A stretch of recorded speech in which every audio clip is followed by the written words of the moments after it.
Olá, pessoal.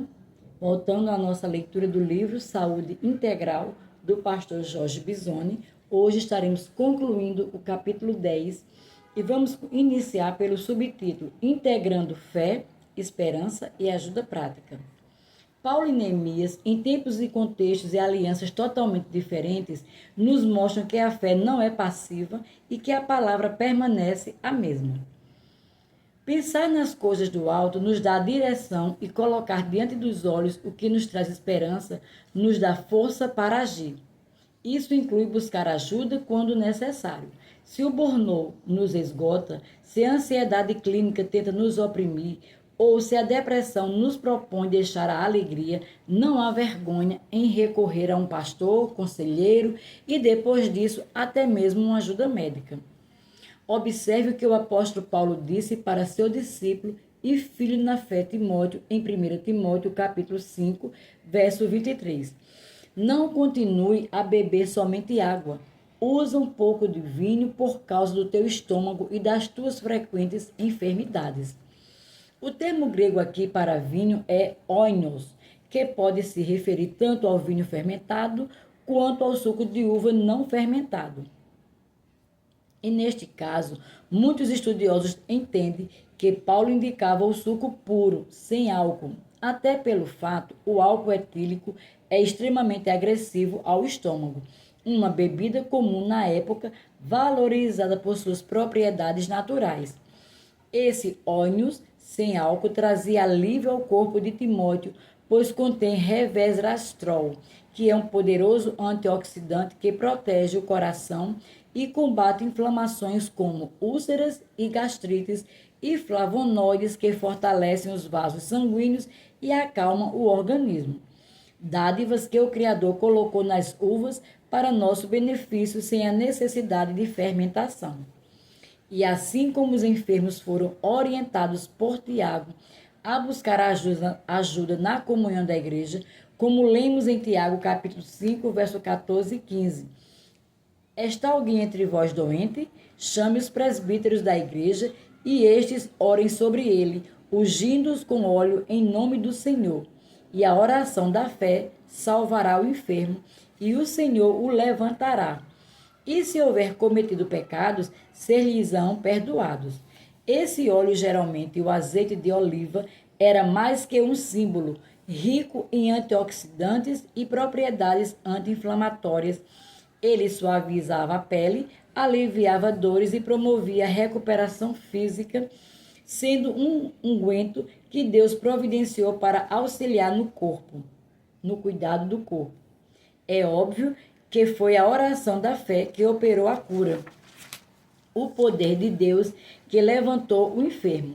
Mas notemos, meus amados, que nessa ocasião algo foi utilizado como medicamento. O óleo não foi excluído.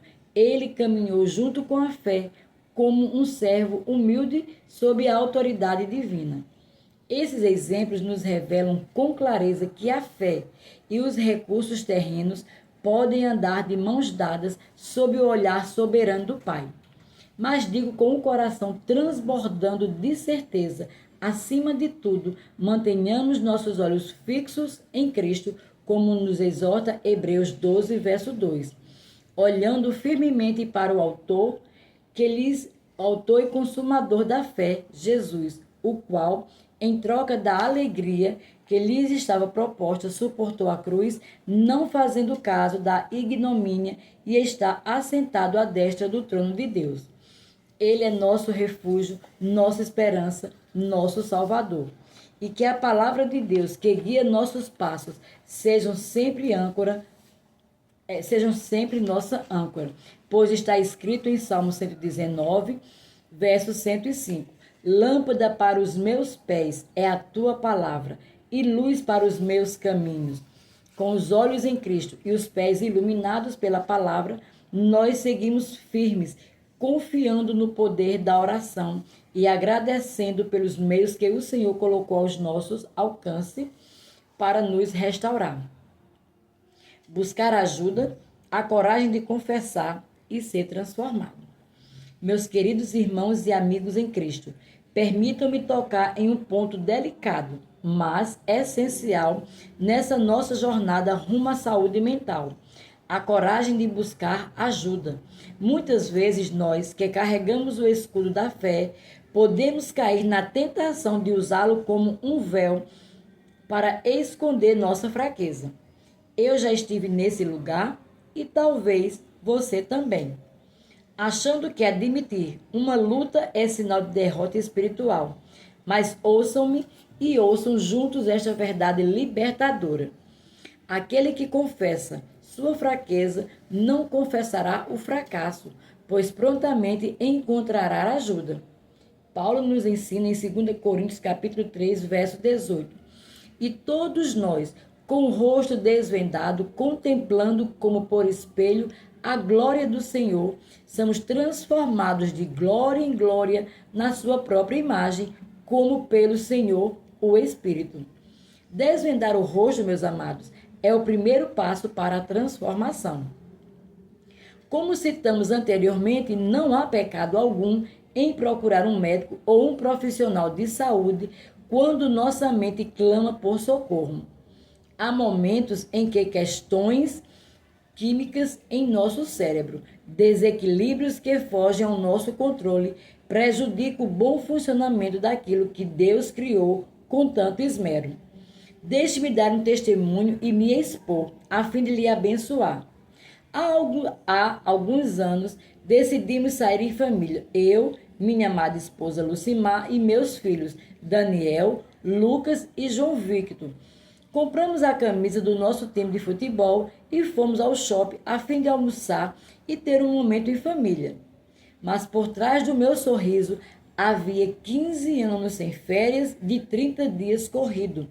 Recordo-me que minhas últimas férias de 30 dias foram em 2007, antes de deixar as Forças Armadas. Na verdade, eu já estava dando início de exaustão mental, mas eu não podia falar sobre isso. Afinal de contas, eu sou da fé. Pois é, eu estava usando o escudo da fé para esconder uma fraqueza. Sim, fruto de uma negligência minha de não descansar, mas ela estava lá camuflada. Sim, fruto de uma negligência minha de não descansar, mas ela estava lá camuflada, corroendo minhas entranhas, tirando o prazer de me reunir, de brincar com meus filhos. Para completar, antes de irmos embora para casa, tomei 2 copos grandes de café gelado, outra negligência, pois cafeína em excesso pode causar danos sérios em nossa saúde. Foi então que dentro do carro comecei a tremer e ter a sensação de desmaio e de uma morte certeira e iminente.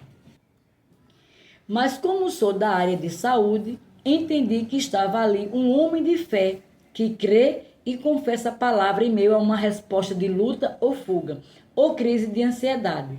Então, por saber exatamente o que estava acontecendo, encostei o carro e pedi que minha esposa me levasse a um pronto-socorro. Eu já sabia o que o médico faria. Aplicaria uma dose de benzodiazepínico e me mandaria de volta para casa. Afinal, era apenas uma alteração química, cortisol e adrenalina disparando além do normal. E assim foi feito. Por conta dessa crise bem severa, tive algumas alterações no meu humor, com sintomas de depressão, aversão a aglomerações, apatia e perda de desejo de fazer o que mais amo, que é treinar com meus filhos. Foi então que procurei ajuda médica e iniciei um tratamento por um tempo, e durante o processo pude perceber a importância de não fecharmos o coração para a ajuda humana. Hoje estou totalmente recuperado e não negocio mais minhas férias por nada. O burnout, por exemplo, é uma realidade que assola muitos de nós no Ministério. Estudos da American Psychological revelam um dado alarmante. 55% dos líderes religiosos relatam sintomas de burnout, um esgotamento profundo que vai além do cansaço físico.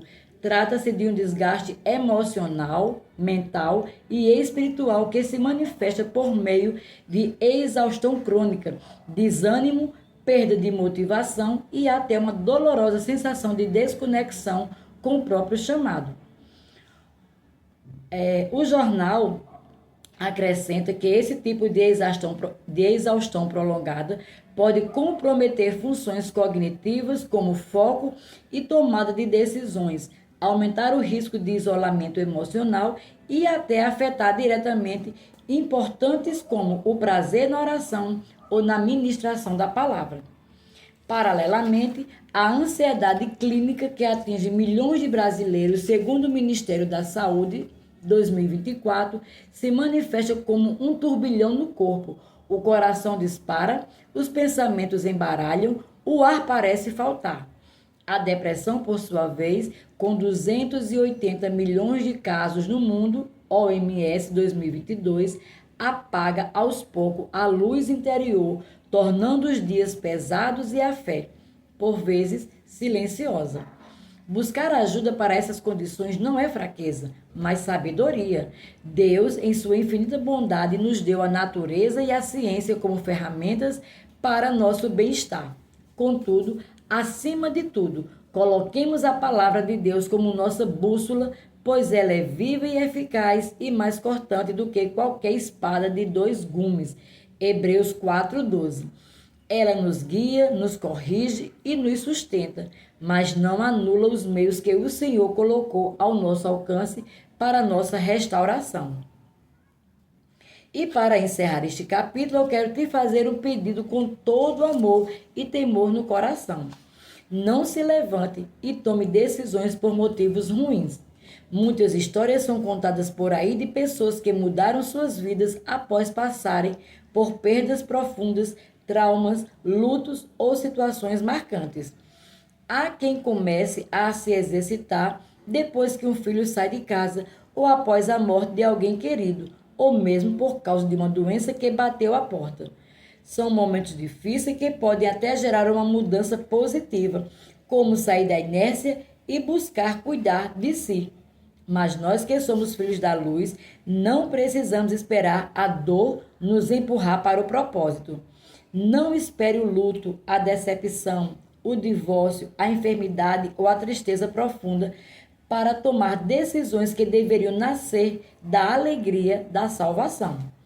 Se você decidir mudar apenas por algo negativo, há um risco real de entrar em um ciclo movido pela tristeza e não pelo espírito. O nosso combustível não é o trauma, é a graça. Você é o povo de Deus. Você é filho. Você tem um motivo eterno, nobre e poderoso para se levantar e viver de forma coerente. A palavra de Deus é por ela e para ela que tomamos decisões saudáveis, não por medo da morte, mas por amor à vida que Cristo nos deu. Como está escrito em Eclesiastes 7,17, não sejas desmaiadamente perverso, nem sejas louco, porque morrerias fora do seu tempo. E também, no Salmo 13, verso 16, os teus olhos viram o meu embrião, todos os dias determinados para mim, aliás, Salmo 139, verso 16, só corrigindo. Os teus dias determinados para mim foram escritos no teu livro antes de qualquer dele existir. Deus tem um tempo perfeito para cada um de nós, e se ele já escreveu os nossos dias, cabe a nós vivê-los com sabedoria. Não vamos encurtar esse tempo com escolhas tolas. Não vamos morrer antes da hora, seja por descuido, negligência ou desânimo. Temos um chamado, temos uma missão, temos uma mensagem para proclamar. Cuide do seu corpo, cuide da sua mente, cuide da sua alma, não para agradar homens, nem para responder à dor, mas para honrar o Senhor que te chamou para viver, e viver com abundância.